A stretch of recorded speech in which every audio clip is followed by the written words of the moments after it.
For top-level leaders, C-suite leaders, it turns out 80 to 90% of the abilities, the competencies that distinguish the top leaders are based on emotional intelligence. And the reason I love this data is it comes from companies themselves.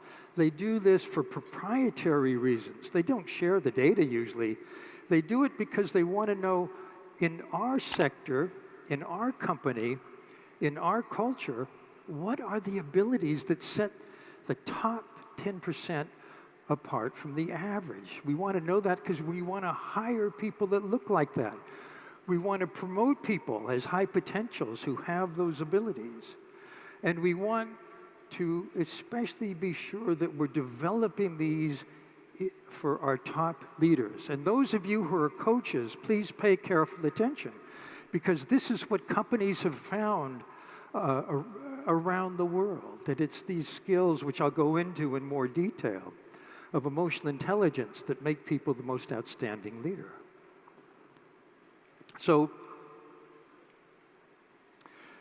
I didn't really realize that emotional intelligence was so important as I was growing up. Both of my parents are professors, and they really valued IQ. They valued academia.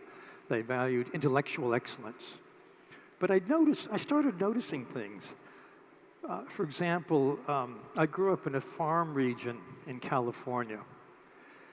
And at my 20th high school reunion, I saw that the most successful person in our class wasn't the one with the highest grades.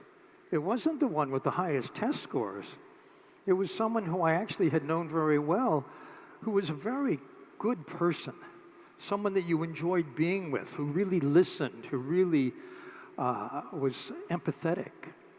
And 20 years out, he was the senior vice president at a cable TV company. This is back when that was the hot industry. It's before Silicon Valley, way before. Then I went to another reunion some years later, and I found out that this guy was still the most successful. What happened was he had become CEO of his own company in that industry. He had sold it when the market was very high, and now he lived on a golf course in Florida. I don't know what the equivalent would be here in Brazil, but where I grew up, that's really success in life, if you can retire to a golf course in Florida. Maybe for here too, I don't know. So when I went to university, I realized that there was this friend of mine in my class who had perfect scores on the university entrance exam. This guy was so smart, but he had a problem. The problem was he never went to class. He never did his work on time. He had zero motivation. It took him 8 years to get a 4-year college degree.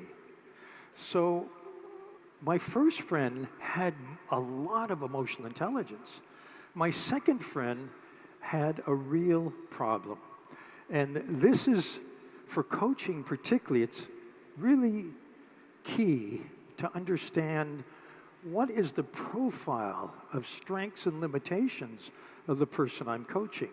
Where do they need help? What can I do to get them there? And I hope to share that with you over the course of our morning. One of the things I want to point out about this data, it has to do with the top leaders on the far right. There is one cognitive ability that shows up over and over again.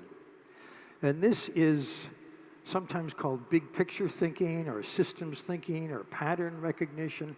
It's the ability to sense what our strategy should be going forward.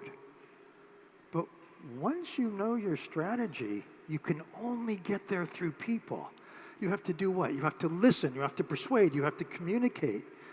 In other words, it takes emotional intelligence even to implement what your cognitive strengths are giving you. That is, where your strategy is, where we should go.